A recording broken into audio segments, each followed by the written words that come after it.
Philosophy and Neuroscience, Exploring Consciousness. Welcome back to our channel. Today, we're diving into a fascinating intersection of disciplines, philosophy and neuroscience. Specifically, we'll explore how neuroscience informs philosophical debates about consciousness and identity. Consciousness is one of the most profound mysteries of human existence, raising questions about what it means to be aware, to think, and to experience life. As we delve into this topic, we'll look at how advancements in neuroscience are reshaping our understanding of these age-old philosophical questions. So how do these two fields interact, and what insights can they provide? Let's find out. To begin our exploration, let's first define what we mean by consciousness.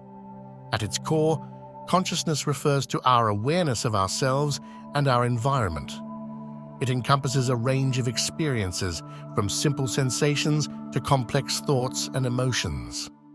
Philosophers have long debated the nature of consciousness, asking questions like, what is it? How does it arise? And what role does it play in our identity? Philosophers distinguish between different types of consciousness. For instance, phenomenal consciousness refers to the subjective experience of being aware, what it feels like to see a color or taste a flavor. In contrast, access consciousness relates to the information that is available for use in reasoning and behavior. Understanding these distinctions is crucial as we explore how neuroscience sheds light on these concepts. Neuroscience plays a pivotal role in unraveling the complexities of consciousness. By studying the brain's structure and function, scientists aim to identify the neural correlates of consciousness, specific brain processes that correspond to conscious experiences. This research seeks to answer fundamental questions. What happens in the brain when we become aware of something? How do different brain regions contribute to our conscious experience? Recent advancements in neuroimaging techniques, such as functional magnetic resonance imaging, fMRI, and electroencephalography, EEG, have allowed researchers to observe brain activity in real time. These tools have revealed fascinating insights into how various regions of the brain interact during conscious experiences. For example, studies have shown that the prefrontal cortex plays a significant role in decision-making and self-awareness, while the parietal lobe is involved in integrating sensory information. As neuroscience continues to uncover the mechanisms behind consciousness, philosophers are grappling with the implications of these findings. One major philosophical question is whether consciousness can be fully explained through neural processes, or if there is something more, often referred to as the hard problem of consciousness. This term was coined by philosopher David Chalmers, who argues that understanding how physical processes in the brain give rise to subjective experiences remains an elusive challenge. Some philosophers advocate for a dualistic approach, suggesting that consciousness cannot be reduced solely to neural activity and may involve non-physical properties.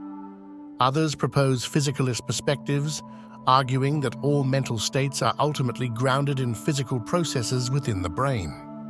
This ongoing debate highlights the complexity of consciousness and underscores the need for interdisciplinary dialogue between philosophy and neuroscience. Another critical area where philosophy intersects with neuroscience is in discussions about identity. Questions about what constitutes personal identity often hinge on our understanding of consciousness. Are we defined by our memories, thoughts, or experiences? If our conscious states can change over time due to injury or neurological disorders, what does that mean for our sense of self?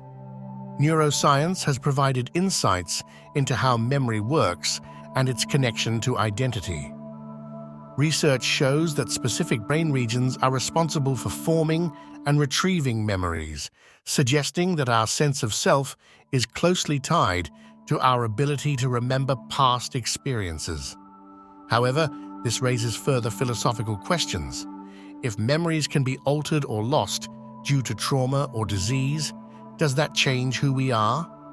One fascinating aspect of consciousness is qualia, which refers to the individual instances of subjective experience, like how you perceive the color red or feel joy when listening to your favorite song. While neuroscience can explain many aspects of perception through neural mechanisms, qualia remain a deeply philosophical issue. Philosophers argue that qualia cannot be fully captured by scientific descriptions alone. They involve a personal quality that eludes objective measurement. For instance, even if we understand how light wavelengths correspond to colors in the brain, it doesn't convey what it feels like to actually experience those colors. Several theories have emerged from neuroscience that attempt to explain consciousness more comprehensively.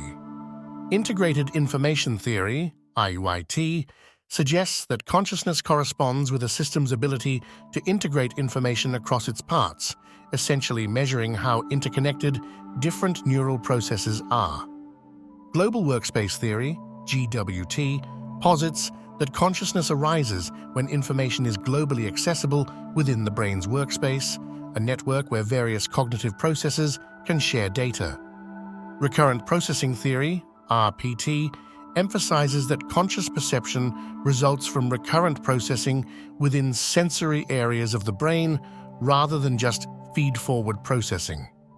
These theories illustrate how neuroscience attempts to bridge gaps between subjective experience and objective measurement while engaging with philosophical questions about what it means to be conscious.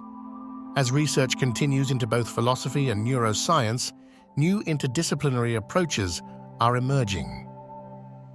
Collaborative efforts between philosophers and neuroscientists aim to create frameworks for understanding consciousness that incorporate insights from both fields.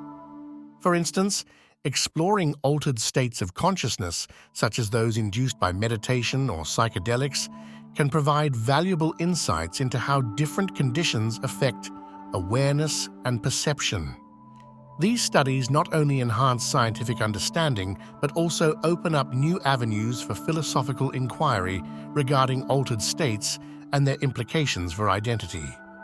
In conclusion, the intersection of philosophy and neuroscience offers profound insights into one of humanity's most enduring mysteries: consciousness.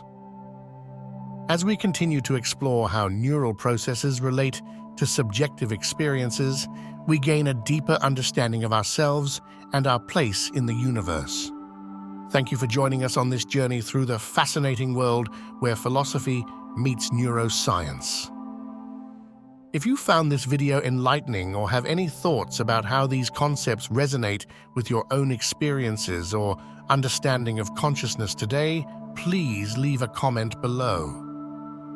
Don't forget to like this video and subscribe for more engaging content about intriguing topics at the crossroads of science and philosophy. Let's keep exploring these captivating ideas together.